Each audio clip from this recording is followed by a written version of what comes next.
you get that crouch. Now your taller players, now the taller players are going to get a little more comfortable instead of being like this, ready to fall over.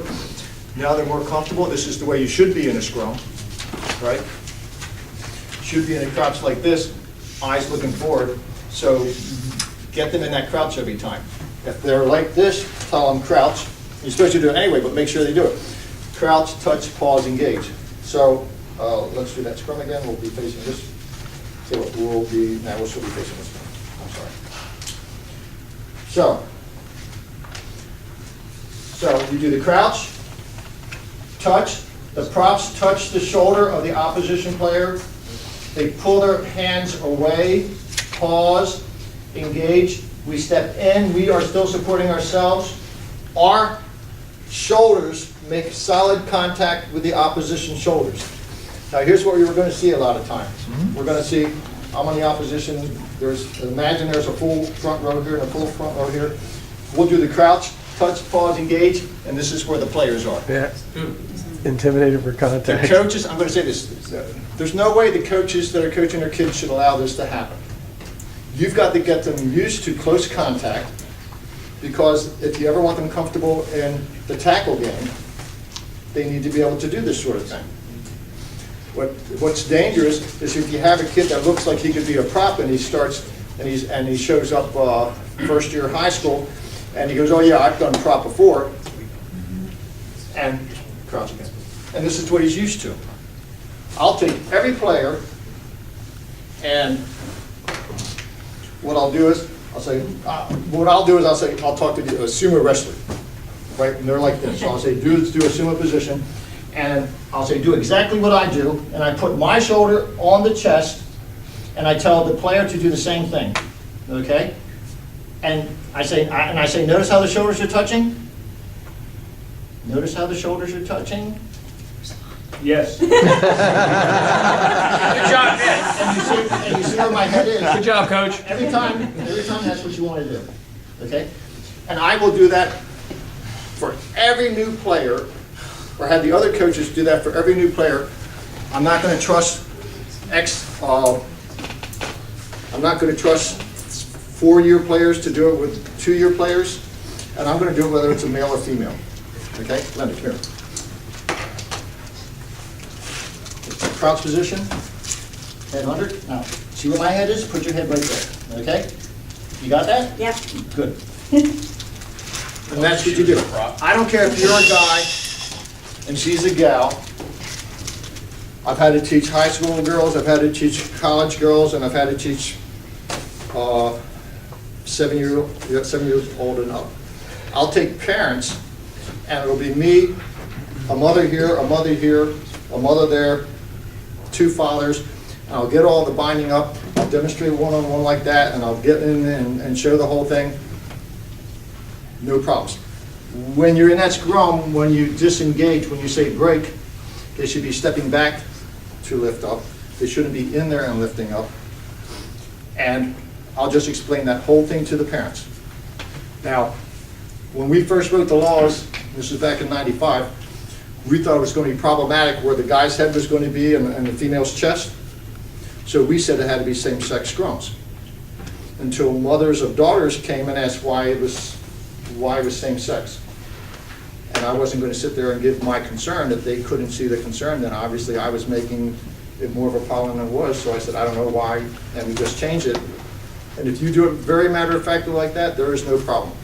You need to teach the girls as well as the guys. And you need to get over the fact that you're a guy teaching girls where your head's supposed to be in a scrum. Just do it matter-of-factly, bam, bam, bam, bam, same thing with guys and girls, and you're good to go. I'll do that scrum demonstration, and I'll explain that the 2 people on the side are the props because they're propping up the middle person, and I explain about hooking the ball back, and I said, so because this person hooks the ball, they're called a hooker. And the parents go, and I go, and I wait for that, because they'll all do that. Linda still asks. Excuse me? Linda still asks a practice. I do. She doesn't like this now. She walks over to the corner and goes, but I say, okay, now, I know why you all giggled. I said, you understand? if your daughter or son comes over and says they have played hooker and you giggle like that, you understand now they're gonna think there's something wrong with it. So you made the giggle, get over it. You get to say when they show up, yes, I saw that, that's a very responsible position or something like that. Say, get over that. We actually explained it in we just had our first scrum, to all the kids. And we actually explained it. That's why it's called That's why the hooker, that's why It's the prop. the hooker. And everybody should be doing it. Now, if the guys giggle when you do hooker, I'm looking like, and I'm like, I played hooker, what's the problem?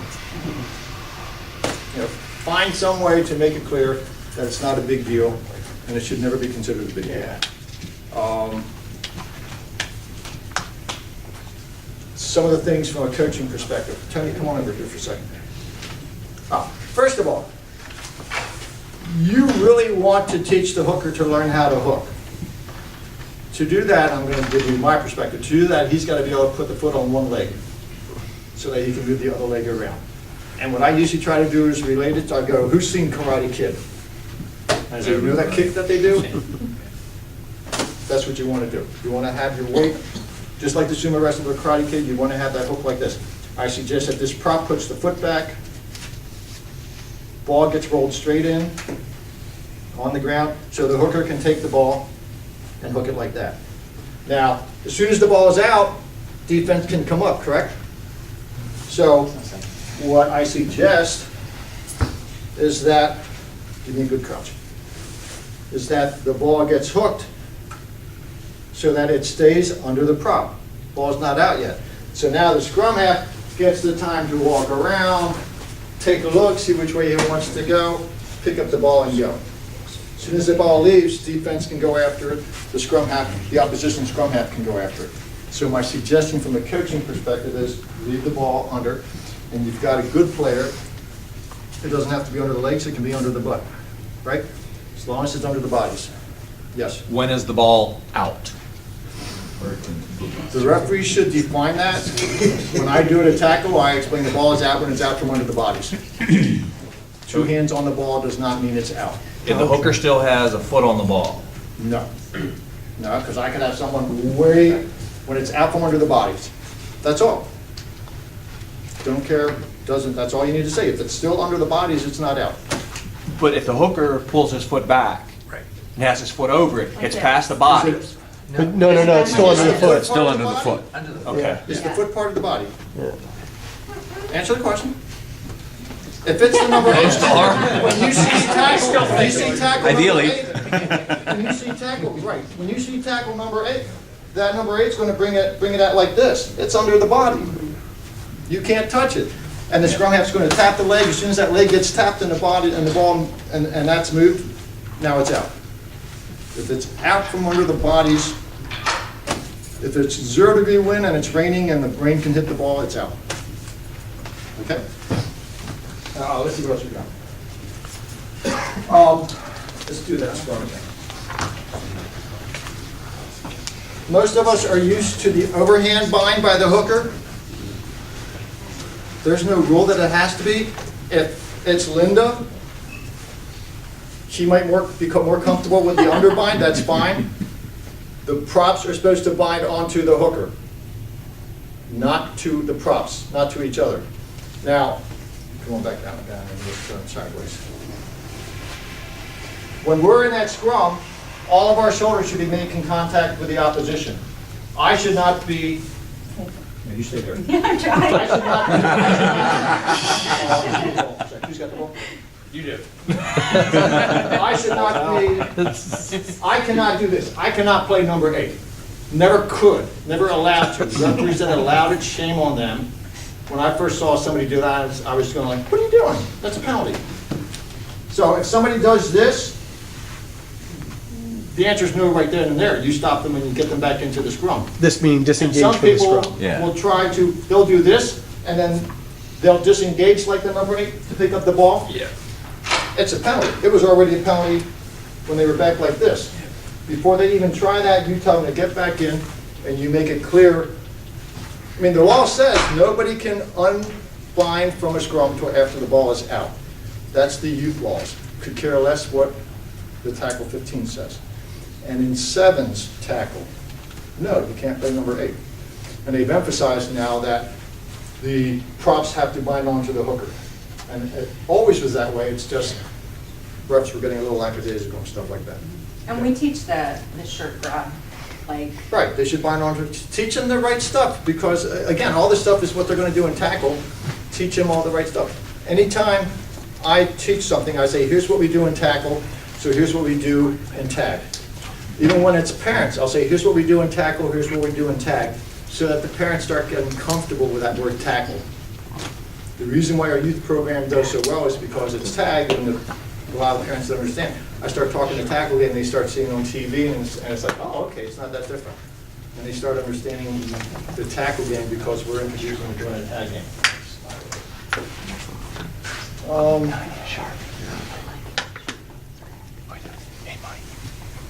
Next slide. Next slide.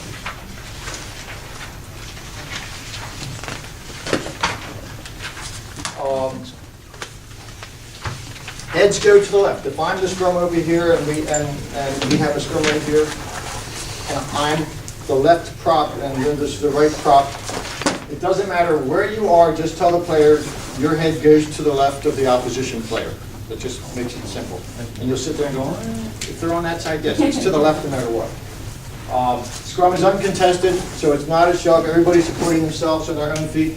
There's nothing wrong, and they should be binding onto each other, but as soon as that ball is out, they need to be letting go. You might check to see if somebody's holding on just a second too long. And there's nothing wrong with your prop saying, sir, could you check the other prop? I think they're holding on too long or something like that. I don't see that often, but it's always the possibility. Scrum half, two-handed toss. How about you two be a hooker on both sides? I'm the scrum half. This is the hooker. These are the hookers. See how the heads, where the heads are? Not far enough in. Shoulders. They're going to do that, and I'm going to sit there and take the time to put the heads in and get the shoulders touching. Some coaches don't coach that. I guarantee by the first period, they'll get comfortable. They'll go on, maybe at halftime, you have to re-encourage them because they've been gone for 10 minutes. You should not be feeding the ball in like that. You've got to teach them how to do it the right way. You're holding the ball this way, rolling it right down the center. Let the hooker learn how to hook. I don't care if it breaks. I don't care what happens in tackle. I understand you get away with what you can at any level, but at this level, it's your ball. You're going to win it.